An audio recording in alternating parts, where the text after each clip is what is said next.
உண்மையான இன்பம் உள்ளத்தில்தான் பிறக்கும். புறச் சுகங்கள் நிலைத்தவை அல்ல, அவை கணங்கள் மட்டுமே நீடிக்கும். ஆனால் உள்ளத்திலிருந்து எழும் அமைதி, அதுவே நித்திய இன்பம். உண்மையான இன்பம் கிடைக்கும் இடம் மனம்தான். மனம் அமைதியாயிருந்தால் வெளி சூழ்நிலைகள் எப்படியிருந்தாலும் மனம் மகிழ்ந்திருக்கும்.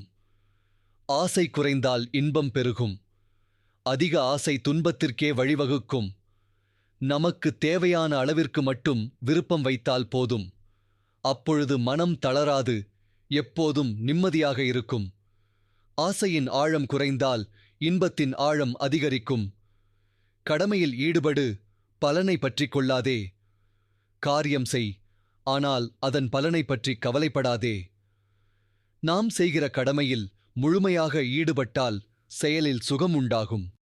ஆனால் பலன் குறித்து கவலைப்பட்டால் மனம் கலங்கும், அதுவே இன்பத்தை அழிக்கும்.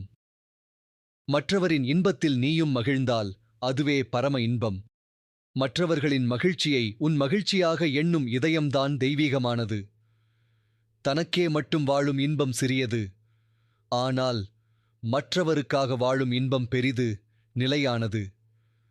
துன்பமில்லாமல் இன்பம் அரிது. துன்பம் ஒரு ஆசிரியன், அது இன்பத்தின் மதிப்பை உணரச் செய்கிறது. துன்பத்தை தவிர்க்க முயல்வதற்கு பதில் அதிலிருந்து கற்றுக்கொள்ள முயலுங்கள்.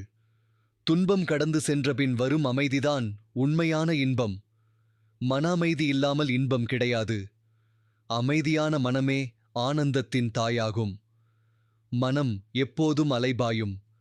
அதனை கட்டுப்படுத்தும் தியானம், நன்றி உணர்வு, கருணை, இவை மூன்றும் இன்பத்தை நிலைநிறுத்தும் வழிகள். தன்னை அறிந்தவன் எப்போதும் இன்பத்தில் இருப்பான். தன்னை அறிந்தவன் எந்த நிலையிலும் தளரான்.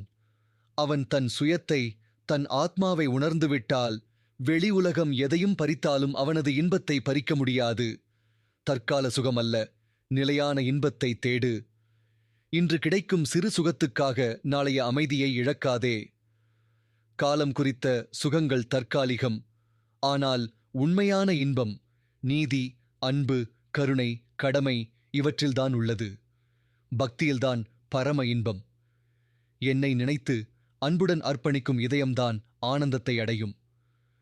பக்தி என்றால் தெய்வத்தை நினைத்து மகிழ்வது மட்டுமல்ல, ஒவ்வொரு செயலும் இறைவனுக்காக என்ற உணர்வுடன் செய்வதே பரம இன்பம். எல்லா உயிர்களிலும் கடவுளை காணும் இதயம், அதுவே ஆனந்தத்தின் ஊற்று. எல்லா உயிர்களிலும் என்னை காணும் மனம் கொண்டவன் எப்போதும் ஆனந்தத்தில் வாழ்கிறான். அன்பு, சமத்துவம், தன்னலமின்மை இவை இருந்தால் வாழ்க்கையே ஒரு தெய்வீக இன்பமாக மாறும்.